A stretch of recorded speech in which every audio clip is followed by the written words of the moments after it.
In this video, I'm going to break down everything you need to know about building muscle on the carnivore diet. This video is going to be very long, but it is the most information-dense video that I've ever made. The information in this video is taken from over 20 different studies done by the very best sports laboratories in the world, as well as from my own personal knowledge from a 7-year obsession with bodybuilding and nearly 2 years on the carnivore diet. So let's get into it. Chapter number 1, how muscle growth works and why it works so differently on a carnivore diet. Now, I gotta say, I'm very excited to make this video. Usually I have to sit here and talk about things like health, but today we get to talk about the real, most important topic, how to get bigger biceps. Anyways, here's how muscle growth works. When you lift weights, your muscle fibers get very small micro tears. In order for your muscles to grow back bigger, they must be repaired by protein, in particular amino acids, which is what protein breaks down into. When this occurs, your muscles successfully repair and therefore grow back slightly bigger and stronger than they were previously. But there are a few major differences between gaining muscle on a carnivore diet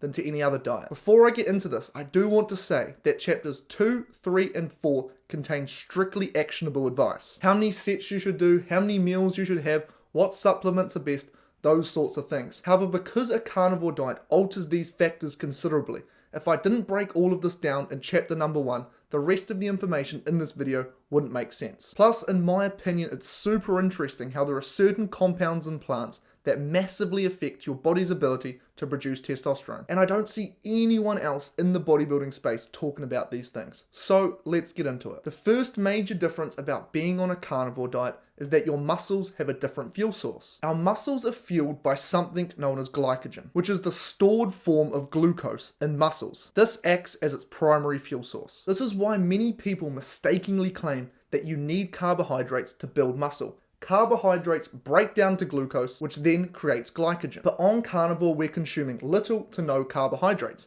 Our muscles still need this glycogen, so it's created in a much different but better way. Our bodies create all the glucose it needs out of the protein and fats we consume, as well as from our body fat and lactate, which is a metabolite that comes as a byproduct of exercise. This process of our bodies creating glucose from a non-carbohydrate source is called gluconeogenesis.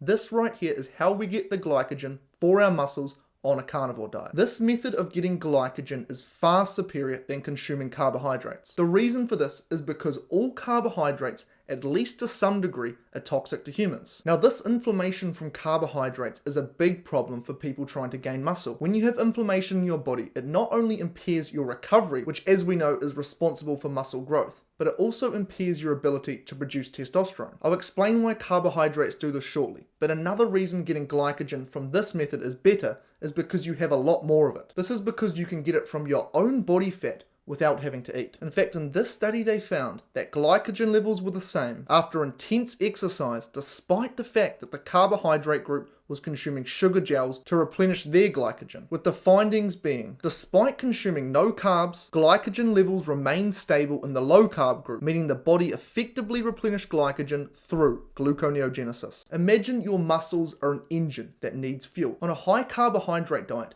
you have to get this fuel from consuming carbohydrates. But on a carnivore diet, your body essentially creates its own fuel from its own body fat. There is no need to consume something externally. A very cool example of this is from a man named Alex McDonald, who actually ran 5 marathons in 5 days on a carnivore diet without eating at all for those 5 days. This is a great example of the human body creating glycogen from this process. So essentially, the fuel for your muscles, the glycogen, is able to work much more effectively because all it has to do is tap into its own body fat rather than consuming something externally. This is why so many athletes are switching over to a low carbohydrate / carnivore diet. But here's where the true advantages of a carnivore diet come in. I believe there are 4 major advantages to a carnivore diet which massively affects the way you train. For one, all carbohydrates are toxic to humans, at least to some degree. Firstly, they come from plants. Every single plant contains a long list of toxic compounds that the plant uses to defend itself.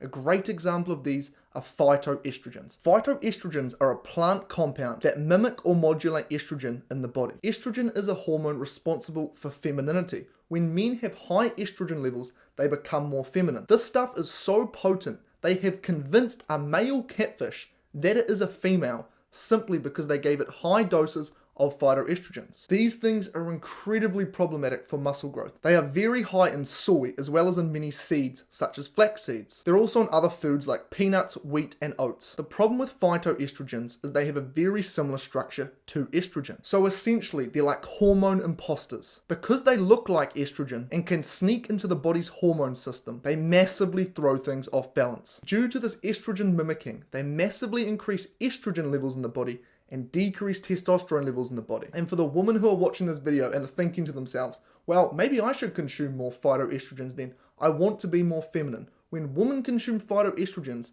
it doesn't make them more feminine. It just makes them more moody. Every time I meet some chick nowadays, when I can tell there's a little bit going on up there, if you know what I mean, I'll very sneakily poke into what she eats. And every single time she has lots of these in her diet. Now, even if a plant doesn't contain these things, it will still contain a long list of other defense compounds which are going to cause inflammation in your body and again further tank your testosterone. Testosterone is so important for building muscle. In fact, it is so effective at building muscle that a synthetic version of testosterone is the most popular steroid in the world by miles. All you have to do is look at a video of Dorian Yates, Ronnie Coleman, or any bodybuilder for that matter, and you will see what happens when you have very high testosterone levels. So because your testosterone is not being tanked on carnivore, you essentially have a natural version of steroids. Now the final problem with carbohydrates, which are going to cause more inflammation, which again is going to impair your recovery and tank your testosterone, is because of something known as glycation. Here's how this works. Many of the cells in our body use glucose for energy, but our bodies already create all the glucose they need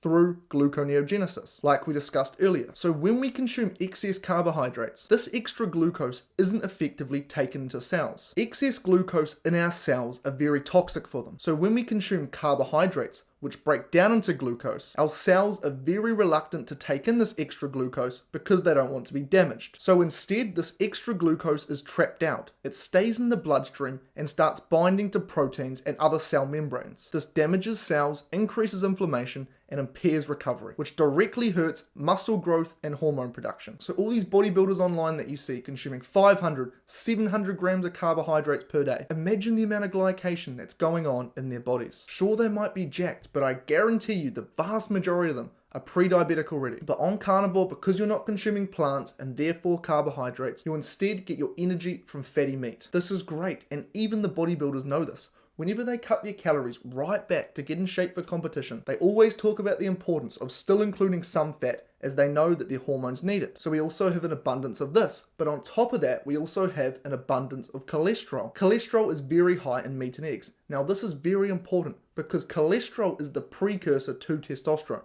If you did not have cholesterol in your body, it would be impossible for you to have any testosterone at all. Cholesterol and testosterone have a relationship like a production factory. Let's say we were building chairs. Cholesterol is the wood, which is then turned into testosterone, which is the chair. If you don't have wood, you can't make chairs. If you don't have enough cholesterol, you can't make testosterone. But the final difference on carnivore is that the protein you are consuming is much more effective. Protein is broken down into amino acids to be absorbed and used. For protein to be effective, it must contain many different amino acids in sufficient quantities. We measure this by what is known as the DIAS index, which stands for digestible indispensable amino acid score. As you can see, all plant proteins are very incomplete, meaning it is certainly not ideal to repair muscles and allow them to grow back bigger. But animal protein is a perfect protein regardless of source. So on carnivore, we have a lot less inflammation, which means better recovery, testosterone production, and ultimately muscle growth. We also have more fats, more cholesterol, which means we're going to have more testosterone, and then we have the highest quality source of protein. This right here is why I believe the carnivore diet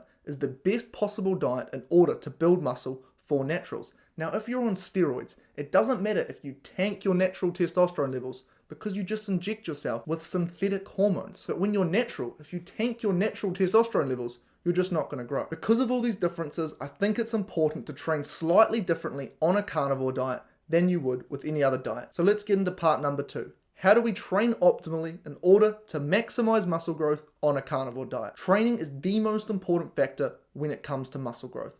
In order to maximize muscle growth, we must maximize the number of micro tears that we do to our muscles. Now this doesn't mean training 5 hours per day, it means training smart. In order to train as smart as possible and maximize muscle growth, here's what to do. Firstly, let's discuss the most important training principles for anyone wanting to grow larger muscles, regardless of diet. Then we will look at the principles which are carnivore specific, the principles that I think change on a carnivore diet. The first principle is progressive overload, which put very simply is lift more weight than you did last time. This is the most fundamental aspect of muscle growth. The reason we grow muscle is because our body goes, geez, this was hard. If we have to do this again, we need to be better equipped. Without progressive overload, your body has no need to gain muscle. There are two ways to do this. You can use a heavier weight, or you can do more reps of the same weight. The second option actually may be more effective. For example, let's say you do bicep curls with 20-pound weights. If you did a set of 20 pounds for 10 reps in total, you lifted 200 pounds. Now, if you did 22 pounds for 10 reps your next workout, you would lift 220 pounds in that set. But if you did 20 pounds for 11 reps your next workout, which arguably is easier to do, you also lifted 220 pounds in that set. You can progressively overload with either method. The science on which of these methods is better is very clear.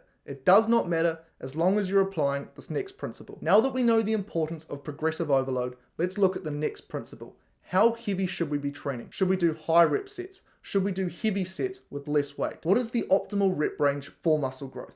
Let's look at the science. A lot of people say you need to lift very heavy to grow muscle, whereas others say it's all about volume. In this study, they had two groups of people, which they monitored across 8 weeks. One group trained relatively heavy, doing sets of 8 to 12, whereas the other group, they had people training much lighter, doing sets of 25 to 35. Have a guess what they found. It did not matter as long as they trained to failure. It is important to note that in this particular study, there was only a sample size of 18 participants, but this study has been replicated time and time again with the exact same results. I'll break down why train to failure is so important shortly, but what I believe is best is to make sure that you're doing both. This is because there are two main types of muscle fibers, which make up roughly 50% of each muscle. Fast twitch fibers, which are used for heavier, more explosive lifts, and slow twitch fibers, which are used for lighter, more endurance style lifts. So by doing some heavy sets for around 5 to 7 reps and some light sets between 14 to 30 reps, you can target all of these muscle fibers and grow every aspect of your muscle. Personally, I train each muscle slightly differently. For example, the triceps are 67% fast twitch. So I'll do slightly more heavy sets for my triceps than I would on, say, my biceps, which are a 50-50 split of each fiber type. On screen right now is a breakdown of the percentage split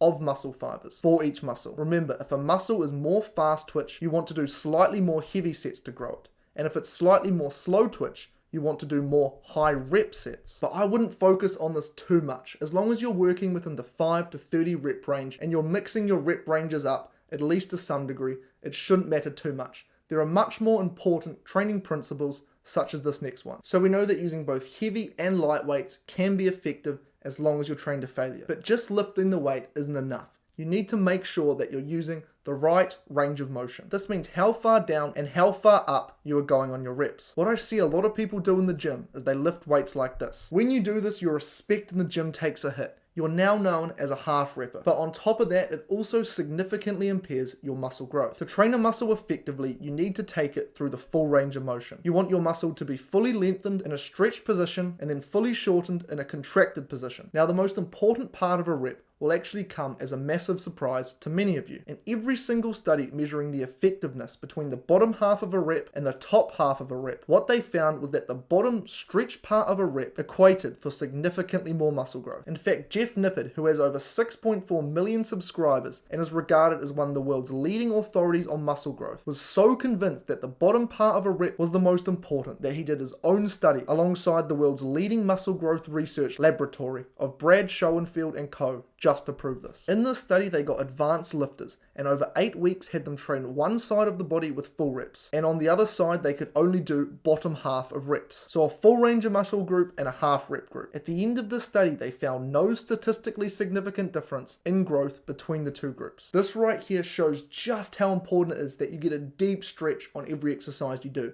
If you only do the top part of reps, the contracted part, you're going to get nowhere near as much growth than you would if you were to get a full stretch. Now, I do still believe that getting a full range of motion is better than just doing the bottom half of reps. One, because you're not known as the guy who's the half repper, but two, because it allows you to hit every muscle fiber. So make sure when you do these sets, you are going all the way to the bottom, which as we know is the most important part of the lift, and then go right to the top and contract properly. Before we get into the carnivore specific principles, there are two more fixed principles that we need to optimize for. What is often overlooked is lifting tempo. Many people will train like this, controlled on the way up, which is called the concentric part of the lift, but they will simply drop the weight on the way down, known as the eccentric part of the lift. However, by doing this, you are missing out on over 50% of muscle growth. In this meta-analysis review, they compared many different studies on this subject, and they found that the eccentric part of a lift, the way down, actually equated for more muscle growth than the concentric part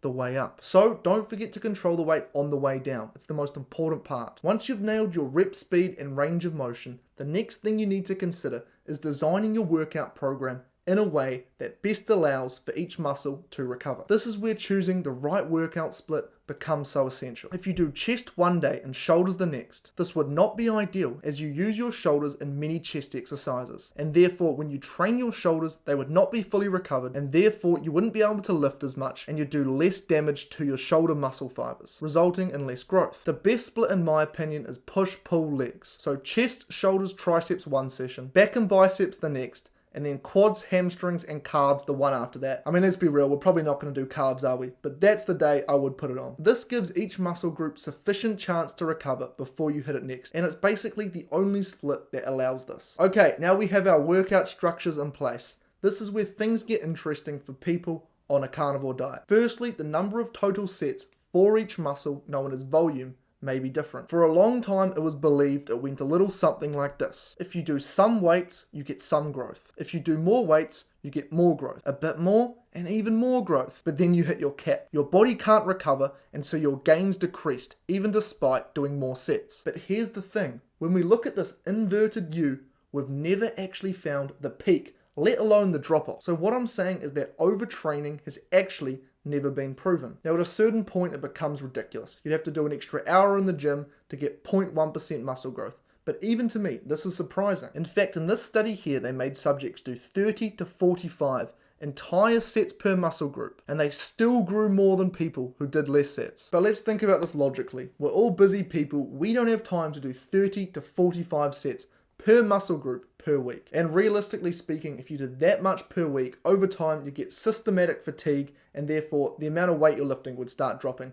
which is certainly not ideal for muscle growth. Across all of the data, it basically works like this. If you do 10 sets per week of each muscle, you will get a lot of growth. But if you do 20 sets of each muscle group, you will see an extra 50% of muscle growth on top of that. So if you increase volume by 100%, you only get a 50% increase in gains. But doing any more sets than that and it starts tapering off even more. So based on the current science, it's best to do 10 to 20 sets per week of each muscle group to failure. If you're someone who's short of time, doing 10 intense sets is still going to get you very jacked. Also, it's important to note that when doing compound lifts, such as bench press, you're using your chest mainly. If you have a grip that's reasonably wide, your shoulders are back, your scapula, which is the top part of your back, is retracted, you'll be using your chest mainly. But you're also using your front delts, which is the front of your shoulders, and your triceps. For this, it would be counted as one set of chest and half a set of triceps and front delts. Same with rows. Mainly back, so one set of back and half a set of biceps. However, here's where I think there's a lot of potential to change this on a carnivore diet,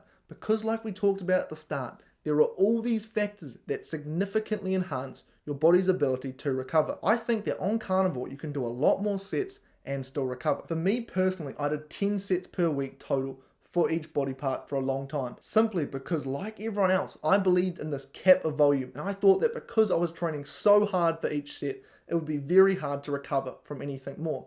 But recently I've actually doubled my total volume, so I'm up to 20 sets for each body part per week, and I've seen no difference in recovery. I don't feel any more sore, I feel great. And keep in mind, I'm doing all 20 of these sets to extreme failure, most of them beyond failure, and I'm still recovering incredibly. I'm getting stronger despite the fact that I'm getting leaner. Like, it's actually incredible what's going on. So do keep that in mind. Because you're on carnivore, you're gonna recover better. So if you can do more sets than you typically would, that's great. Okay, the final principle in part 2 to look at is how hard should you train? Should you go to mild discomfort, or should you be going to extreme failure? In this study here, they found that in order to maximize muscle growth, you must be trained to failure or very close to failure. In fact, stopping just 5 reps short of failure resulted in missing out on at least 25% of gains. When you think about it logically, of course this makes sense. Muscle growth is a response to stimulus. Like I said earlier, gaining muscle is simply your body going, geez, this is hard. If we have to do this again, we gotta be better equipped. So in order to maximize muscle growth, you wanna be leaving it all out there every set. As an added bonus, when you do this, the entire gym respects you. Whenever I see a dude training so hard, pushing it to the limits, I instantly have a lot more respect for that man. So yeah, training hard, lots of benefits to it. However, one thing I will say is don't ego lift. Not only does it increase your chance of getting injured, but it's also not logical. There are many people I see lifting way heavier to me, but they're smaller than me. I don't even need a study to explain why this occurs. Just have a look at the side-by-side comparison. Remember, the first step of muscle growth is breaking down muscle fibers by having as much tension applied to the muscle as possible. In this first set, I have more weight, but in the second set, I'm using less weight, but my form is perfect. You can see which set is applying more tension. So no ego lifting, but train hard. Now that we have all the training principles optimized for, the only thing we need to do regarding training is choosing the best exercises. Now there is a really scientific way to calculate this. It's called EMG. Basically, they hook your muscles up to a machine and see how much activation there is. But the problem with this is that it's so individual based. We all have different anatomy. Some people have longer arms, some people have longer legs, some people have shorter torsos. Certain machines and certain exercises are going to result in less or more muscle activation person to person, simply depending on how you're built. So when it comes to exercise selection, do what feels best for you. But you do want to make sure you're choosing exercises where you can get a sufficient stretch. You also want to be doing exercises where it's very easy to progressively overload. For example, push-ups might feel great, but when you get really strong and you can do 70 of them, you're not really in that optimal rep range. Okay, so now we've optimized the first stage of building muscle. We've done as much damage to our muscles as we possibly can. Now all we need to do is repair them so they can grow back bigger and stronger. Let's look at how we can optimize nutrition for muscle growth on a carnivore diet. There are three main factors regarding nutrition and optimizing muscle growth on carnivore. The first is total protein intake.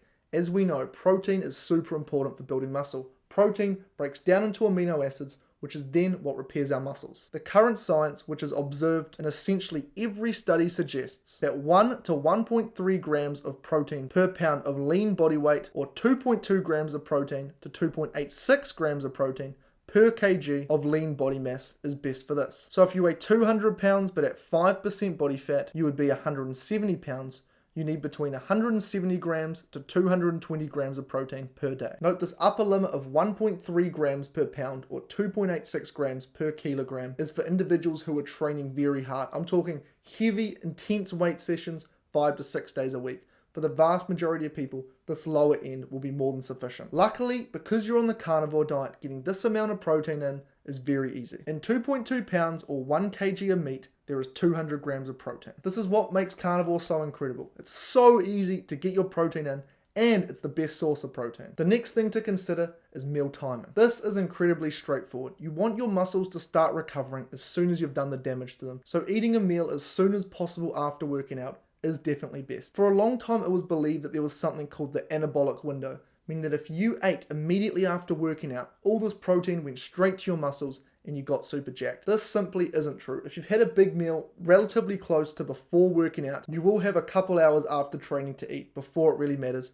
But if you are training fasted, it's definitely a good idea to eat as close to working out as you possibly can, simply so you can get those muscles in the repairing process. The final thing to consider is total energy consumption. Contrary to many people's belief, you can build muscle and lose fat at the same time. So for people who aren't super lean, as long as you're using the training principles we discussed and eating enough protein, you can build significant amounts of muscle whilst leaning out. But if you are someone who is super lean, in order to gain weight, you must consume more energy than you burn. If you're already shredded at 5% body fat and you can't recomp, you do need to gain weight in order to gain muscle. So for the super lean individuals watching this video who want to gain more muscle, you are going to need to consume more total energy. The best way to do this on carnivore is to eat more fat. Fat is incredibly energy dense. If you struggle to get fat in, opt for ground meats or mince, depending on where you're from in the world. In these meats, they literally mix the fat in with the muscle tissue. It just tastes incredible and it's a lot easier to eat. And then on top of that, you can just add lots of butter to your meals.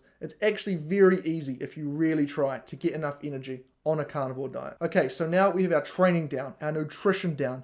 You are well on your way to being an absolute specimen. There is only one thing left to discuss, and that is supplements. The thing about supplements is that 99.9% of them are a total scam. You will often see supplements which increase testosterone or improve inflammation markers, but here's how the majority of these studies are done. Let's say you and I have a supplement we want to sell. Let's call it Nema extract. Completely made up name, but you and I were determined to sell this Nema extract. Well, what we first need is studies to show that it's effective. So we call up every science lab.